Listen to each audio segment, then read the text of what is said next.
আজকে রেস্টুরেন্টে গিয়ে অনেকক্ষণ ধরে মেনু কার্ড নাড়াচাড়ার পরে যেটা অর্ডার করা হলো, মানে আমি তো মেনু কার্ড দেখে কনফিউজ হয়ে যাই। তারপরে অর্ডার করেছিলাম চিকেন মাঞ্চুরিয়ান, তার সঙ্গে ছিল ডাল, আর তার সঙ্গে ছিল চিকেন মানে বাটার মশলা, তার সঙ্গে ছিল বাটার নান। তো আজকে সব কিছু বাটার বাটার। আর এই যে তারপরে আজকে আমরা ভেবেছিলাম আজকে মানে বিরিয়ানি অর্ডার করবো না, প্রত্যেক দিন এসে কিন্তু বিরিয়ানি একবার খাওয়াই হয়। আর সব কিছু আজকে কিন্তু খাবার খুবই সুন্দর ছিল। আজকে বিরিয়ানি অর্ডার করবো না, আজকে নানই খাবো ভেবেছিলাম সবাই মিলে। আর তারপরে খাবারগুলো প্রত্যেকটাই কিন্তু খুবই অসাধারণ ছিল। আর খাবার সব কিছু খাওয়ার পরে আমরা কিন্তু লাস্টে অর্ডার করেছিলাম আইসক্রিম। আর প্রথমে আমরা স্ট্রবেরি আইসক্রিম অর্ডার করেছিলাম, সেটা ছিল না, তার জন্য আবার সেই মানে বাটারস্কচ আইসক্রিম আবার অর্ডার করেছিলাম। আজকে সব কিছুই বাটার দিয়ে শুরু হচ্ছে।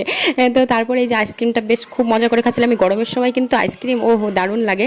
তারপরে আইসক্রিম সব কিছু খাওয়া দাওয়া মানে হয়ে গেলে খুবই সুন্দর ছিল। আইসক্রিমটাও বেশ গরমে মজাই লাগছিল। আইসক্রিম খাওয়া হয়ে গেলে তারপরে একটু ওখানে বসেছিলাম, আর ও ততক্ষণ বিল পেড করছিল, আর আমি এই যে বসে বসে একটু ছবি তুলে নিচ্ছিলাম। তো আজকের মতন গুড নাইট।